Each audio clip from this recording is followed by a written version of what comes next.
Assalamualaikum warahmatullahi wabarakatuh. Hello guys, good morning. How are you today? I hope you are fine. Before we will start our lesson now, let me introduce myself to you. My name is Bella Tricahayu. I am your new English teacher. Before we start our study, let's pray together.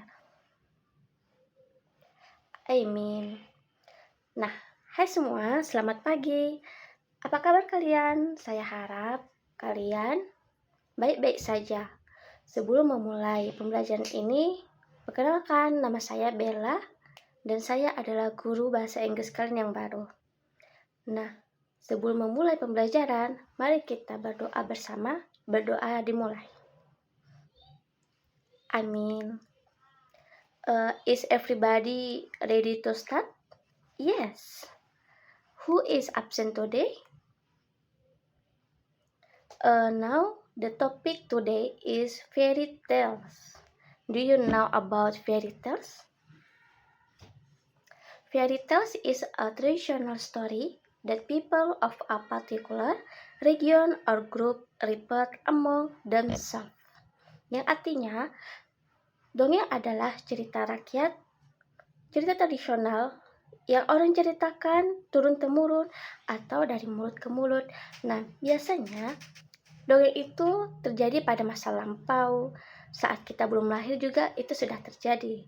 Nah, jadi dari dongeng tersebut kita dapat belajar amanat atau kisah, pesan moral yang dituangkan di dalam dongeng tersebut. Nah, mari kita simak video ini tentang cerita dongeng yang berjudul A New Boy and Unicorn. Alex and the Unicorn's Magical Journey. Once upon a time, there was a curious kid named Alex who loved to read books about magical creatures. One day, while he was playing in his backyard, he saw a unicorn. He couldn't believe his eyes. The unicorn was beautiful and had a shiny horn on its head. Alex was amazed and asked the unicorn if he could touch its horn. The unicorn nodded and let Alex touch its horn. Suddenly, Alex felt a strange sensation in his body. He felt like he was being lifted off the ground. The next thing he knew, he was flying on the back of the unicorn. The unicorn took him on a magical journey to a faraway land. They flew over mountains, rivers, and forests. Alex saw many amazing things on his journey. Finally, they arrived at a beautiful castle.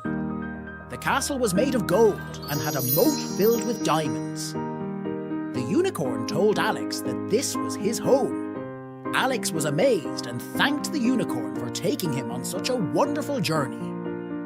He promised to never forget this magical adventure.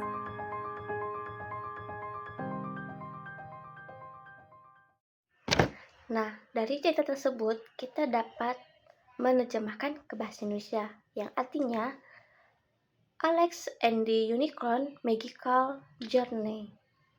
Mulailah petualangan memukau dari perjalanan ajaib Alex dan Unicorn, atau yang biasa disebut dengan kuda.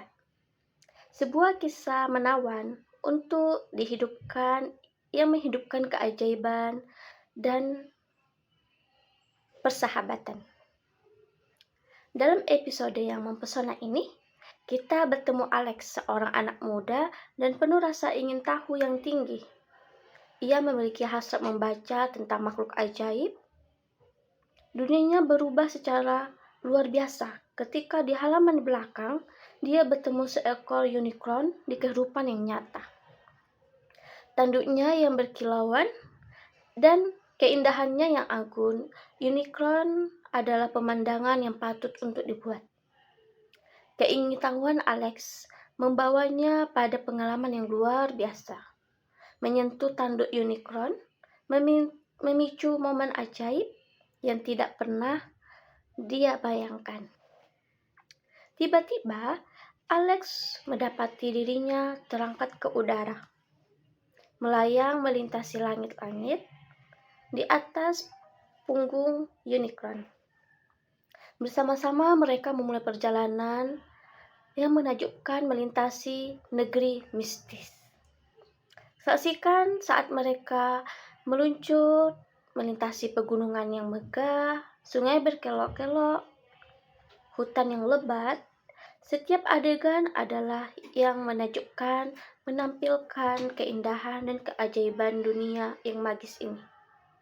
Petualangan mereka berpuncak pada kastil emas yang menakjubkan, dikelilingi parit yang berkilauan dan berlian. Tempat mega ini diungkapkan unicorn adalah rumahnya. Alex terpesona oleh kemegahan, bersyukur perjalanan yang luar biasa ini. Dia berjanji untuk terus menghargai petualangan yang tak terlupakan ini selamanya. Nah, jadi di episode ini kisah animasi indah yang akan memikat imajinasi anak-anak dan membawa mereka ke dunia di mana keajaiban itu nyata dan segala sesuatu yang mungkin terjadi. Ini adalah kisah tentang penemuan, keajaiban, dan keajaiban percaya pada hal yang luar biasa. Cocok untuk anak-anak yang mimpikan alam magis dan orang tua yang mencari konten dengan pesan penting yang positif. Jadi, untuk ibu-ibu dan orang tua di rumah, mari membiasakan menceritakan dongeng kepada anak agar kita dapat melihat imajinasi mereka agar bertumbuh dengan baik.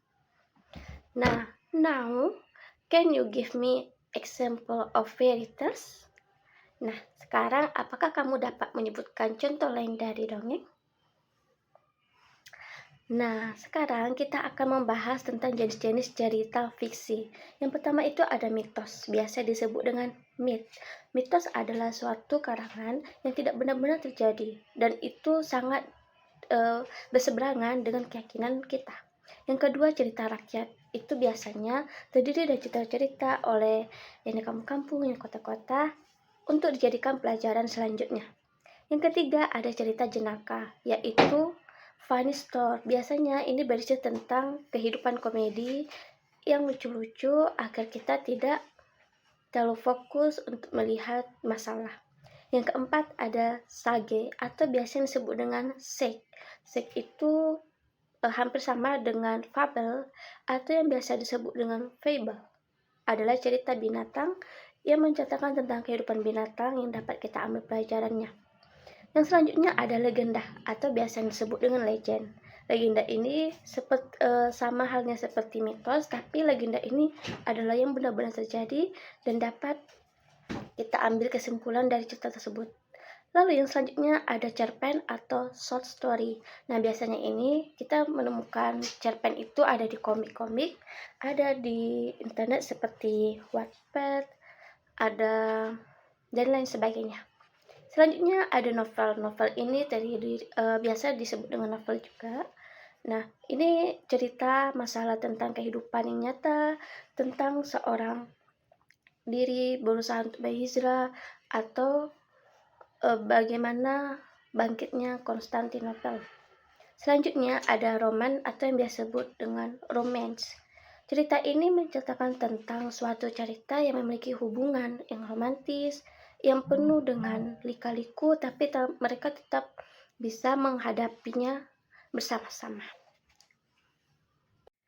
Dan selanjutnya kita akan membahas tentang bagaimana cara menentukan dongeng ya. Kira-kira ada yang tahu tidak? Yang pertama, kita harus menentukan tokoh.